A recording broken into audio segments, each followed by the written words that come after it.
My name is Robert Miller. I'm 72 years old, and last Thanksgiving I sat at a table with 17 people and felt absolutely alone.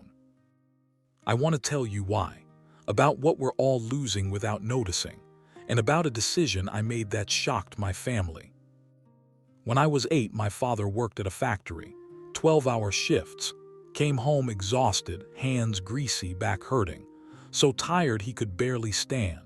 But every day he was home at exactly 6. Not 6:30, exactly 6.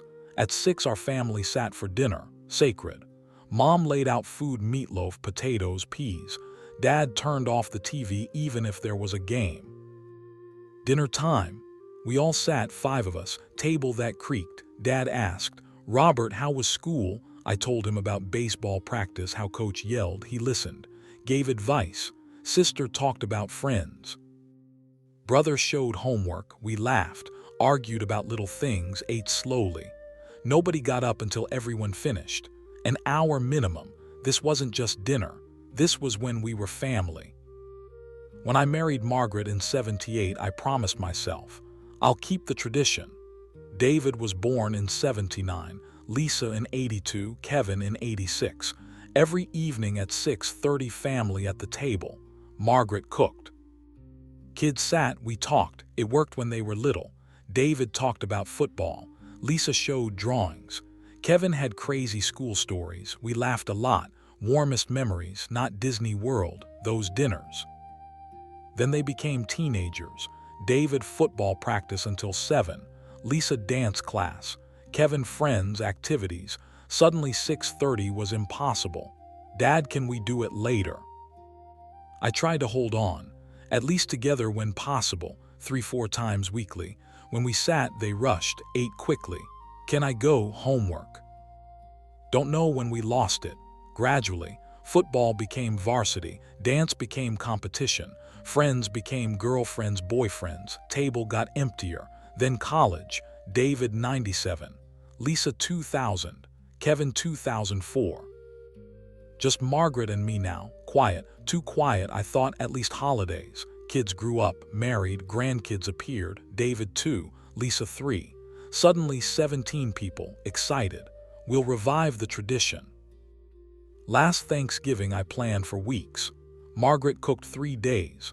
Turkey with stuffing, mashed potatoes, gravy, cranberry sauce, 3 kinds of pie. Everything Mom used to make. Set the table, beautifully white tablecloth, good china, candles. Excited like a kid. Family arrived at 2. Hugs, grandpa. Smells wonderful. I'm so hungry. Noise, laughter, life fills the house. The moment I'd waited all year for. Sat at 3. 17 people, 3 generations. My children, their children, my legacy. Short toast. Grateful we're all here. Grateful for health, for family, for this time. Started eating. Margaret passes bowls. Turkey gets carved. 5 minutes of silence. I looked around, David on his phone, Lisa's phone buzzing, sorry work, Kevin scrolling. Grandkids all on phones showing each other TikToks, Margaret eating quietly, tired. I tried, David, how's the project? Without looking up, good, busy, silence. Lisa, kids okay? Glance up. Yeah, fine, back to phone. I look around, 17 people, only sound, clicking phones, buzzing, no conversation, no laughter, no connection. They eat quickly, 20 minutes. David stands, gotta go dad, thanks for dinner. Everyone stands, coats, quick hugs, delicious. See you Christmas, gone. Margaret and I sit, table full of leftovers. 17 empty chairs. I look at the empty chairs and suddenly see a different picture. Small kitchen, 1965, 5 of us at the table, Dad tired but present, Mom talking about neighbors, sister laughing, brother showing a baseball card, connection, warmth, life. Then I see today, 17 faces, all looking down, screens, silence, ghosts. I don't know how long I sat there. Margaret found me an hour later. When was the last real conversation with the kids? Pause, what do you mean? Real, not how's work, fine, real. They're busy, Robert, too busy to talk, times have changed. No, we've changed. We're people who share DNA. That's not family. She cries, I cry. We both know it's true. A month ago, I told Margaret, I don't want to do Christmas dinner. She dropped a plate. What? It's tradition. It's not tradition anymore. It's performance. Pretending we're family while on phones. They love us, or love the idea. No answer. I'm not doing Christmas. First time in 40 years. David calls the next day. Dad, why? Mom says you don't want to do Christmas. Tired, David, just tired. Tired of what? Tired of sitting at a table full of people and feeling like the loneliest person in the room. Long pause. When was the last time we talked, David? Really talked? Not how are you, fine, once a month from your car. Talked. Long silence. Your grandfather worked 12 hours every day, so tired he could barely lift a fork. But he was at the table every evening at 6. You know why? Why? Because it was important, more important than tired, more important than anything. Because he knew that without that time together, we're just people living in the same house. Different times, Dad. Times didn't change. We did.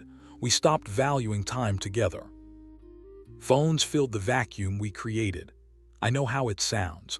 Old man complaining about phones, but it's not about phones. Phones are a symptom. Real problem, we stopped protecting sacred space. Dinner table held us together, we let it die. Gradually, football practice, work emails, social media, piece by piece.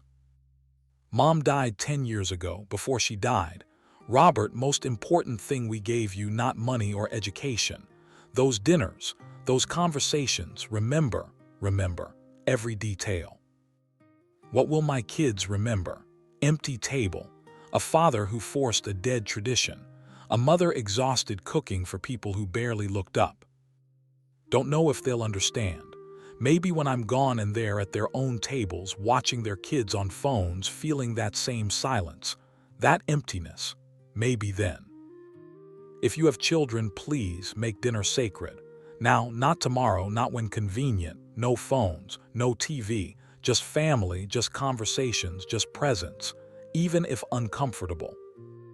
Because tradition isn't about food, it's about connection. When connection dies, family becomes people who live together or visit once yearly. I lost it. Watched it die 30 years, not understanding what I was losing forever. Don't be me. Protect the time while you have it. Because one day you'll look around 17 people and absolute loneliness. And understand, you can't get it back, like me. I am grateful to each of you for your attention because today, attention is the most valuable currency. Write one word in the comments. What do you feel right now, loneliness or hope?